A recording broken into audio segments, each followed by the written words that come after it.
manera en que nos recibisteis y cómo os convertisteis de los ídolos a Dios para servir al Dios vivo y verdadero y esperar de los cielos a su Hijo. Una de las más hermosas y significativas frases en la Biblia es lo que dice el verso 10, y esperar de los cielos a su Hijo, al cual resucitó de los muertos, a Jesús, quien nos libra de la ira venidera. Déjeme decir algo acerca de la última parte de este versículo. ¿Qué es lo que vemos aquí? La terrible realidad de la ira que vendrá. Esa ira divina que está como una espada de Damocles sobre todos los seres humanos. La pendiente ira de Dios. Note que no es solo que Jesús viene, sino que la ira de Dios también viene. ¿Qué es eso? ¿A qué hace referencia? Hace referencia a la gran tribulación.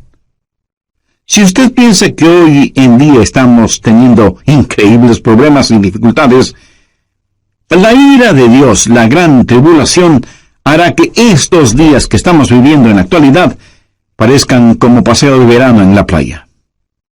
La ira de Dios, la gran tribulación, será un tiempo infernal en la tierra, será un tiempo de indescriptible sufrimiento.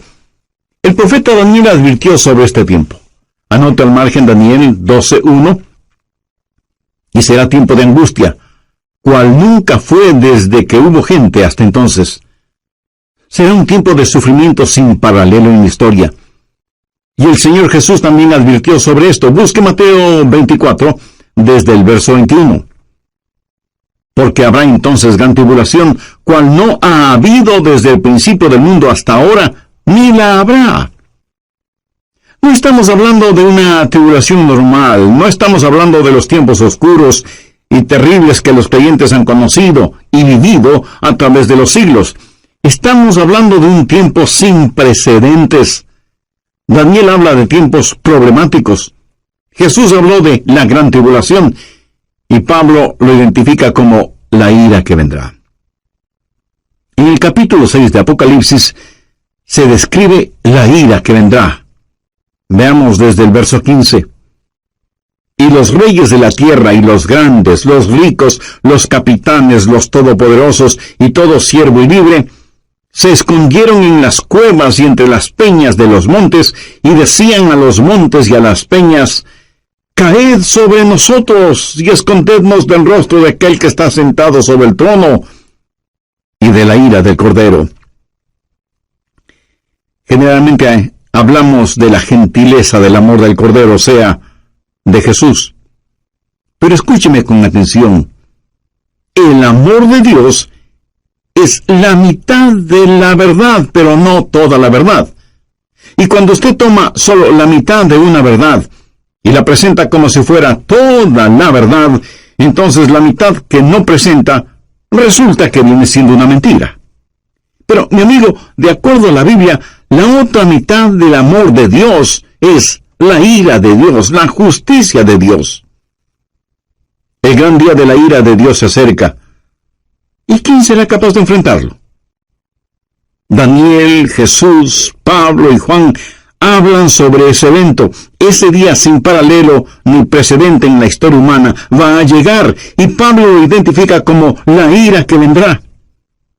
Con todo lo que sucede a nuestro alrededor en nuestros días, bien se podría decir que las llamas del juicio de Dios están ya apareciendo en el horizonte. Apocalipsis 6, desde el verso 1. Vi cuando el Cordero abrió uno de los sellos, y oí a uno de los 4 seres vivientes decir, como con voz de trueno, ven y mira. Cuando usted escucha truenos, ¿qué es lo que espera? Pues una tempestad, ¿verdad? A Juan se le dijo que mirara. ¿Y qué es lo que él vio? Veamos en el verso 2. Y miré, y he aquí un caballo blanco. Vamos a ver 4 jinetes en sus caballos, cabalgando durante la gran tribulación. Algunos llaman a estos los 4 jinetes del Apocalipsis. Y todo esto no es más que una descripción de la frase que Pablo usó cuando dijo, la ira venidera. El primer caballo es el blanco, de dominio. Juan dice, y miré, y he aquí un caballo blanco, y el que lo montaba tenía un arco, y le fue dada una corona, y salió venciendo, y para vencer.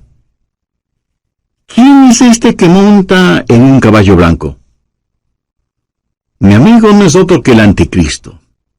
Es la simbología bíblica. Un caballo blanco significa dominio, conquista, triunfo, y durante ese tiempo, el Mesías del diablo, el anticristo, regirá en el mundo. Tiene un arco en su mano, lo cual es símbolo de poder. Tiene una corona en su cabeza, lo cual también significa dominio. Y si usted me pregunta, ¿el mundo en realidad será gobernado por el anticristo? Absolutamente cierto. Jesucristo fue muy claro al respecto. Busque Juan 5:43. Yo he venido en nombre de mi Padre, y no me recibís. Si otro viniere en su propio nombre, a ese recibiréis. Jesús dijo que no le recibimos a él, que es el verdadero Cristo, pero sí recibiremos al anticristo, que vendrá montado en un caballo blanco. De paso, quiero compartir con usted lo que leí en un periódico y que tiene que ver con un nuevo símbolo propuesto para las Naciones Unidas. ¿Sabe cuál es ese nuevo símbolo? Un caballo blanco. El artículo dice que el caballo blanco es símbolo de paz, y cito textualmente parte de lo que dice el periódico. La paloma, como símbolo de paz y fraternidad entre las naciones, enfrenta a un competidor, un caballo blanco. El diseño del caballo blanco fue donado con el propósito de unir pacíficamente los 5 continentes, simbolizado a través de la fortaleza del caballo que asegura libertad y unidad. En la cabeza del caballo habrá 5 cintas de diferentes colores que representan los 5 continentes: Europa, Asia, África, América y Australia. Así que se está impulsando un nuevo símbolo de paz, un caballo blanco, para que unifique al mundo. Y Daniel, haciendo referencia al anticristo, dice que por medio de la paz destruirá muchos. Segundo, el caballo rojo de la destrucción. Apocalipsis 6:4. Y salió otro caballo, bermejo, y al que lo montaba le fue dado poder de quitar de la tierra la paz, y que se matasen unos a otros, y se le dio una gran espada. El caballo rojo de la destrucción, rojo como el color de la sangre. Y cuando este inspirado anticristo cabalga para conquistar, en su diabólico cerebro no habrá más que esa idea, conquistar, y habrá guerra y terror y destrucción, y la sangre roja lo manchará absolutamente todo. ¿Alguna vez usted ha pensado en nuestro mundo presente, armado hasta los dientes, con toda clase de armas de destrucción? El Medio Oriente es un verdadero polvorín, y en realidad nadie sabe qué naciones tienen armas biológicas o capacidad nuclear o termonuclear. Un gran general norteamericano dijo: sabemos mucho más acerca de la guerra que de la paz. Sabemos más acerca de quitar la vida que acerca de vivir en este siglo que se pregona es el siglo del progreso. El conocimiento científico ha sobrepasado los límites de control. Tenemos muchos hombres de ciencia, pero en verdad muy pocos hombres de Dios. El mundo ha alcanzado notoriedad sin sabiduría, poder sin conciencia. Somos un mundo de gigantes nucleares, pero criaturas sin ética. Todo lo que sucede en el mundo está llegando a su clímax. Y la Biblia lo identifica como el gran día de la ira de Dios. Con la llegada del caballo rojo de la destrucción, el espíritu del odio que está en el anticristo inflamará los corazones y las mentes de los seres humanos y causará que los padres maten a sus propios hijos y que se maten entre hermanos. Será un tiempo de indescriptible sufrimiento cuando la espada, estará chorreando la sangre de todos aquellos que no han querido recibir la marca de la bestia. Y los cadáveres estarán abandonados en las calles, llenando con olores putrefactos el aire, en donde se mezclarán las lágrimas y el llanto de los vivos con el pedido de auxilio de los moribundos. Y uno puede entender lo que profetizó Jesús cuando dijo: «Mas ay de las que están encintas y de las que crían en aquellos días, porque habrá entonces gran tribulación, cual no ha habido desde el principio del mundo hasta ahora, ni la habrá». Tercero, el caballo negro de la privación. Apocalipsis 6, versos 5 y 6. Cuando abrió el tercer sello, oí al tercer ser viviente que decía: «Ven y mira». Y miré, y he aquí un caballo negro, y el que lo montaba tenía una balanza en la mano, y oí una voz de en medio de los 4 seres vivientes que decía: «2 libras de trigo por 1 denario, y 6 libras de cebada por 1 denario, pero no dañes el aceite ni el vino». ¿Qué representa el caballo negro? Representa hambruna, invariablemente, porque después de una guerra sigue la hambruna. La balanza en este pasaje, usada para pesar harina, habla de la escasez de los alimentos y nos habla de precios elevadísimos y naciones que se mueren de hambre. 1 libra de trigo o cebada representa una comida, y esa comida costará todo un día de trabajo, o sea que será necesario el trabajar todo el día para poder comprar algo para comer. ¿Sabía que ya vivimos en un mundo en donde más de la mitad de la población vive en perpetuo estado de hambre? Ahora imagínese lo que será durante la gran tribulación, cuando los hombres inflamados con un espíritu de odio preferirán ir a la guerra antes que trabajar en la tierra. Por la historia aprendemos que cuando el general romano Tito Vespasiano, en el año 70, cercó a Jerusalén, impidió el abastecimiento de alimentos desde fuera de la ciudad y confiscó todos los alimentos que encontró dentro de la ciudad para su propio ejército. Fue tan la hambruna que se sintió en Jerusalén que, según los historiadores, las madres casi enajenadas por el hambre mataban a sus bebecitos para comérselos. Jesús dijo que un tiempo mucho peor que eso está por venir. Cuarto, el caballo amarillo de la destrucción. Apocalipsis 6, versos 7 y 8. Cuando abrió el 4º sello, oí la voz del 4º ser viviente que decía: «Ven y mira». Miré, y he aquí un caballo amarillo, y el que lo montaba tenía por nombre Muerte, y el Hades le seguía. Y le fue dada potestad sobre la 4ª parte de la tierra para matar con espada, con hambre, con mortandad y con las fieras de la tierra. En el original griego, la palabra amarillo describe un color verde amarillento pálido. Este caballo es el de la destrucción, y millones de seres humanos serán destruidos. Esto nos enseña que en los oscuros días de la ira venidera habrá un odio generalizado, inspirado por el anticristo, y las masacres serán las consecuencias de ese odio, y la sangre correrá como ríos, y el hambre producirá muerte, y después de la muerte, el infierno.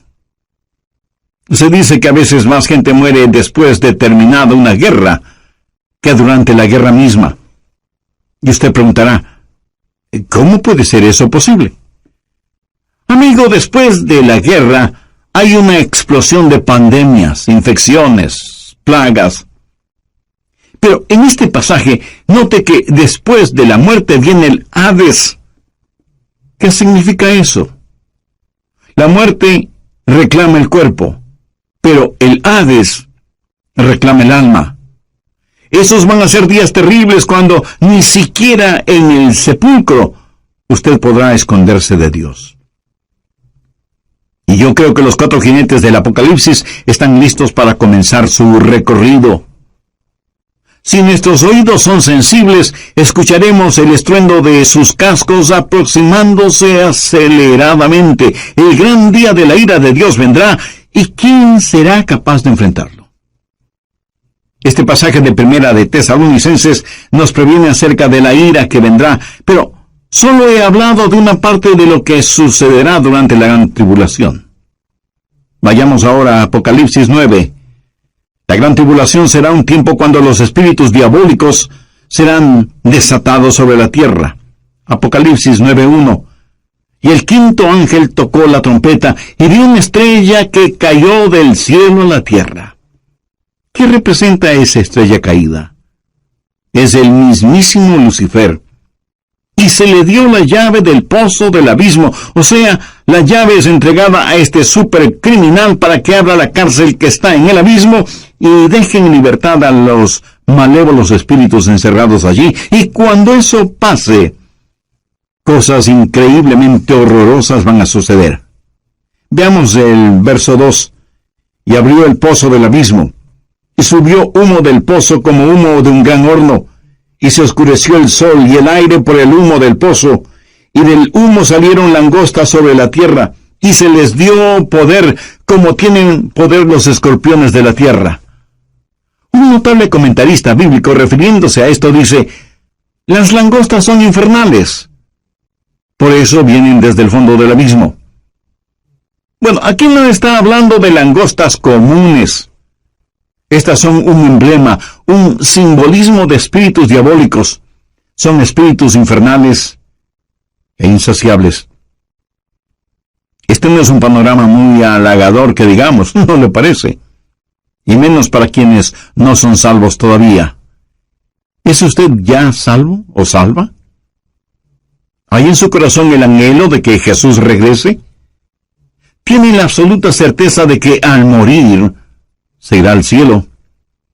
Si no es así, usted necesita hacer una decisión espiritual ahora mismo. Le invito a decir la siguiente oración. Dígala con sus propias palabras. Las mías son solo una guía. Querido Dios, perdóname porque aún siendo religioso, he estado tan pendiente de las cosas materiales que no he puesto ninguna atención a las cosas espirituales. Soy pecador y necesito tu perdón. Me acerco a ti en busca de misericordia y gracia. Señor Jesús, te invito a que seas mi Salvador y mi Señor. Lo hago con sincera y las langostas aparecen en cierta época del año y devoran todo cuanto encuentran a su paso, incluyendo la vegetación. Pero las langostas de este versículo son diferentes. No dañarían ni una sola hoja de la vegetación, pero sí dañarían a los hombres y serían insaciables. Pero no solo son insaciables, sino que también son intolerables. Veamos los versos 5 y 6. Y les fue dado no que los matasen, sino que los atormentasen 5 meses, y su tormento era como un tormento de escorpión cuando hiere al hombre. ¿Ha sido usted alguna vez picado o mordido por un escorpión? Bueno, yo sí. Y eso es algo que de ninguna manera es agradable en recordarlo. Pero estos tal vez billones de langostas bíblicas salidas del abismo infernal tendrán el poder de ocasionar intolerables y terribles dolores. ¿Cuán terrible es ese dolor? La respuesta está en el verso 6. Y en aquel día los hombres buscarán la muerte, pero no la hallarán, y ansiarán morir, pero la muerte huirá de ellos. Los hombres con ansiedad buscarán la muerte, porque la muerte será una bienvenida liberación al tormento ocasionado por estos espíritus diabólicos que estarán en total libertad sobre la tierra. No solo serán espíritus intolerables, sino que además serán espíritus irresistibles. Verso 7.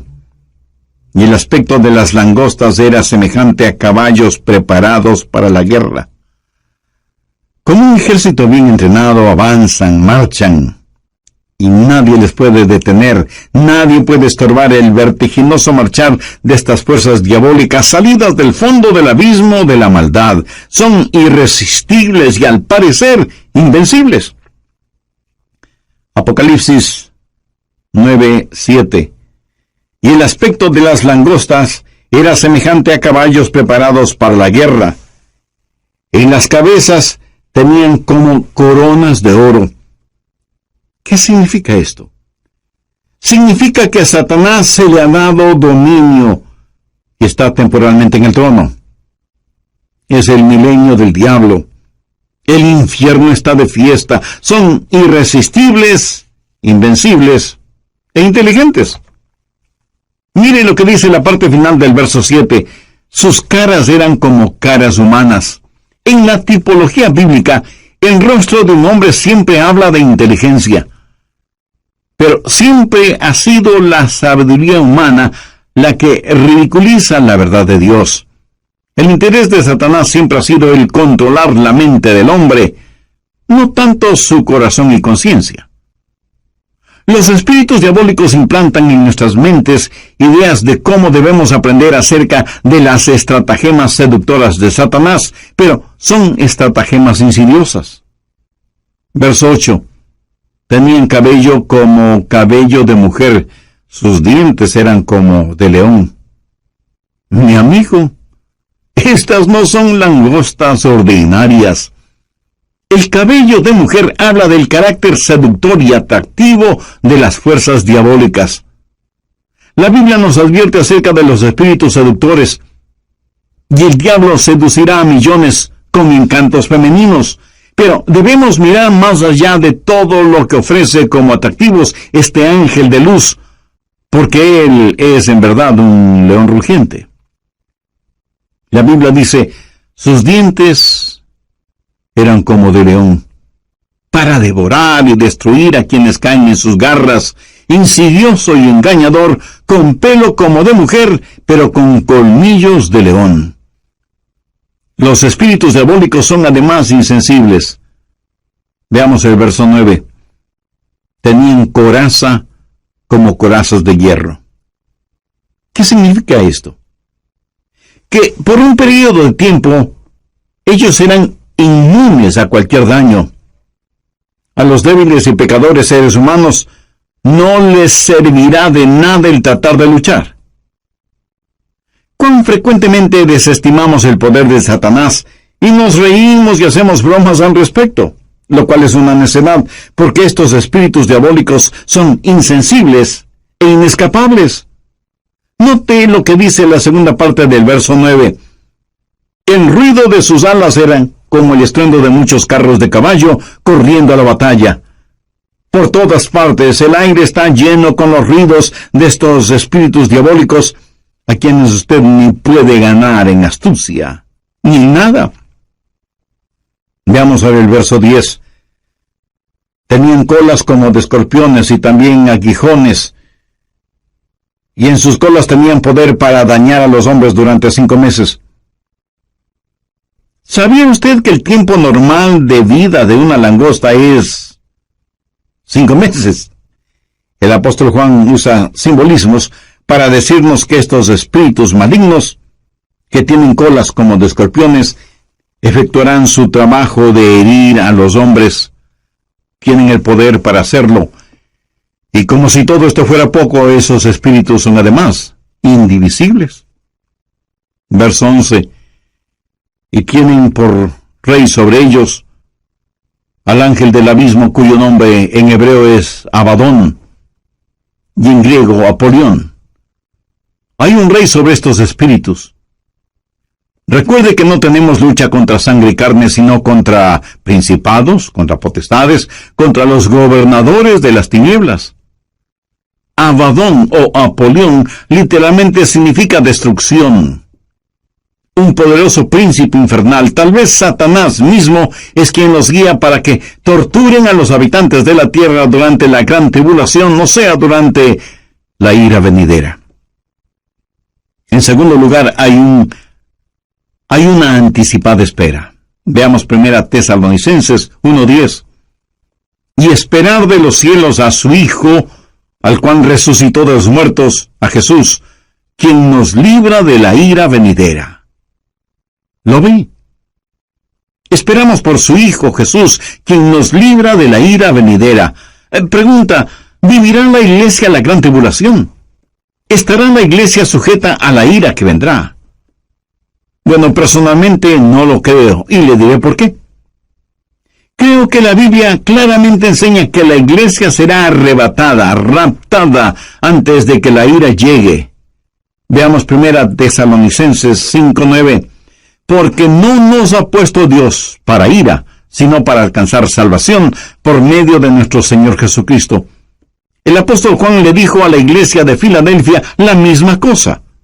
Veamos Apocalipsis 3:10. Por cuanto has guardado la palabra de mi paciencia, yo también te guardaré de la hora de la prueba que ha de venir sobre el mundo entero.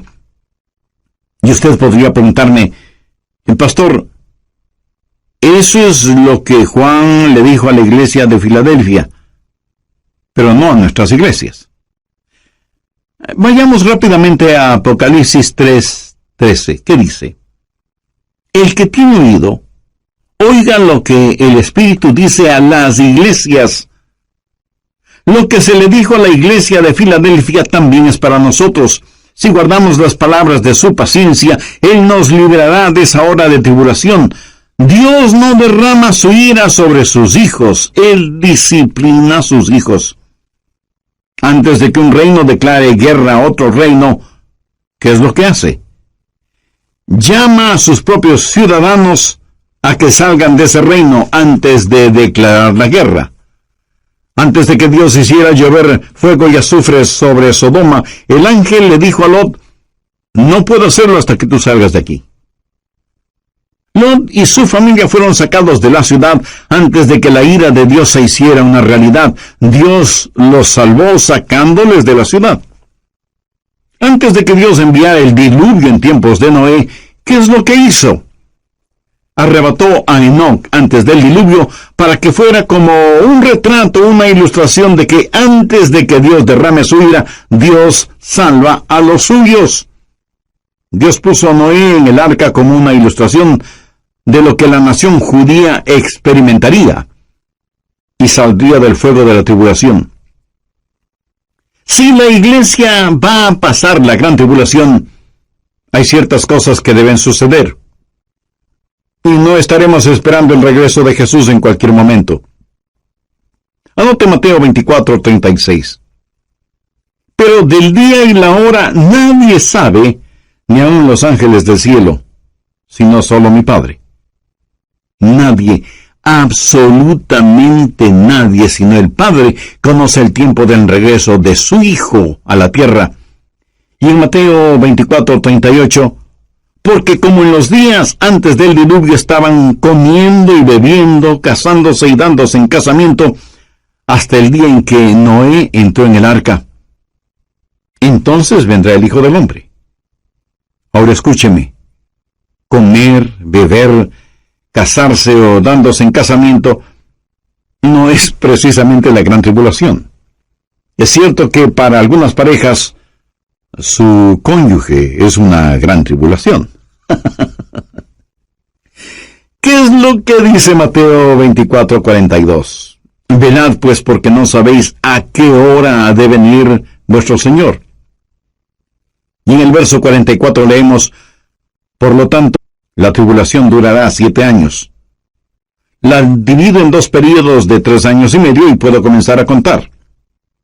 Pero la Biblia dice que debemos esperar por Jesús, debemos esperar su regreso de los cielos. No debemos estar esperando la tribulación. Marcos 13, versos 32 y 33 dicen, pero de aquel día y de la hora nadie sabe, ni aun los ángeles que están en el cielo, ni el Hijo, sino el Padre. Mirad, velad, llorad, porque no sabéis cuándo será el tiempo. Una y otra vez el Señor nos dice que debemos estar listos. Él nos ha librado de la ira venidera. Si la iglesia va a pasar por la gran tribulación, entonces, en vez de estar mirando hacia arriba, debemos estar mirando alrededor, esperando no a Cristo, sino al anticristo. No habrá la esperanza bendita, y la muerte sería mucho mejor que pasar por la tribulación para llegar al reino. Y hay una ira pendiente, pero también hay una anticipada espera. Nosotros esperamos por Jesús. Hay también un servicio ejemplar. ¿Qué debemos hacer? Pues estar listos para el rapto. ¿Cómo los creyentes de la iglesia primitiva se preparaban para el rapto? Veamos 1 Tesalonicenses 1:9. Porque ellos mismos cuentan de nosotros la manera en que nos recibisteis y cómo os convertisteis de los ídolos a Dios para servir al Dios vivo y verdadero y esperar de los cielos a su Hijo, al cual resucitó de los muertos, a Jesús, quien nos libra de la ira venidera. En primer lugar, si usted quiere estar listo para el rapto, necesita convertirse de sus ídolos a Dios. Y alguien dirá, nosotros no tenemos ídolos. Oh, sí que los tenemos. Ídolos viejos con nombres nuevos. En vez del dios Mamón, que representa avaricia, ahora es el dios ambición. En vez del dios Baco, que era el dios del desenfreno y la borrachera, ahora le llaman el dios de la hora feliz. En vez de la diosa Afrodita, que era la diosa de la lujuria sexual, ahora la llaman la revolución sexual.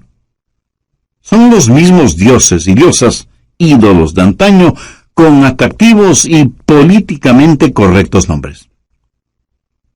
Hoy en día, en vez de Marte, que era el dios de la guerra, ahora se lo identifica como indignación justa. Y sin embargo tenemos en nuestras modernas ciudades más problemas, crímenes y odios como nunca antes.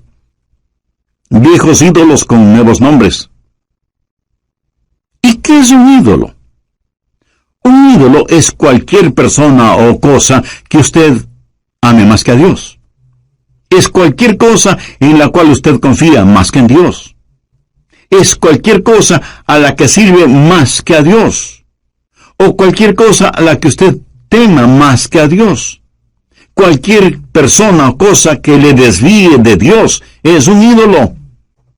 En Mateo 6:33 leemos, mas buscad primeramente el reino de Dios y su justicia, y todas estas cosas os serán añadidas. Usted debe volverse de sus ídolos a Dios. Usted no puede tener a Cristo y al mundo al mismo tiempo. Tiene que arrepentirse. Esa es la primera cosa para estar listo o lista para el rapto. ¿Se ha vuelto usted hacia el Dios vivo y verdadero? ¿Se ha olvidado o dejado?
de sus viejos caminos.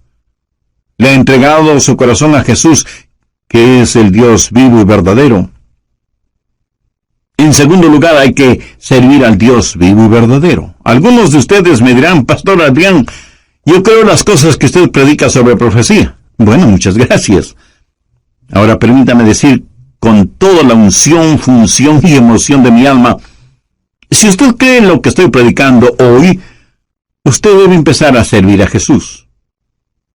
Por favor, saque su cabeza de las nubes proféticas y ponga sus pies en la tierra y comience a ganar almas. La verdadera prueba no es si usted cree o no lo que estoy enseñando, sino lo que usted va a hacer para prevenir a los hombres de la ira que vendrá. Y debemos trabajar hasta cuando Jesús regrese, y luego nos juntaremos en nuestro hogar celestial. Tercero, hay que esperar el regreso de Jesús. Esos creyentes esperaban por Jesús, no como un último recurso o como una escalera de incendios, sino que estaban diciendo: ven pronto, Señor Jesús. Estaban esperando su regreso, ansiaban su venida, vivían con esa expectativa, oraban por su venida, y muchos literalmente murieron diciendo: ven, Señor Jesús. Como ilustración le contaré que una joven mujer estaba en la estación del tren esperando a su novio, que venía para casarse, y ella estaba ahí esperando con ansiedad el tren. El anciano jefe de la estación también estaba allí, con sus horarios de llegadas y salidas de trenes. Él sabía que un tren estaba por llegar, pero no lo esperaba con la misma ansiedad con que esa novia esperaba la llegada del tren en donde venía su novio. Nosotros debemos tener el espíritu no del jefe de la estación, sino de esa novia. La Biblia dice: y esperar de los cielos a su Hijo, al cual resucitó de los muertos, a Jesús, quien nos libra de la ira venidera. Me pregunto cuántos de quienes me escuchan en este momento conocen en forma personal al Señor Jesucristo. Porque si usted aún no tiene una relación íntima con Él, este es el momento de hacer esa decisión. Recuerde que Jesucristo puede retornar en cualquier momento, y en la Biblia no encuentro ninguna esperanza para nadie que no tenga a Cristo en su corazón. Si usted rechaza ser salvo antes de la venida de Jesús, terminará creyendo las mentiras de Satanás, y tendrá que vivir los horrores de la tribulación, y después de eso, el infierno, o sea, separado eternamente de Dios. Y si me pregunta cómo puede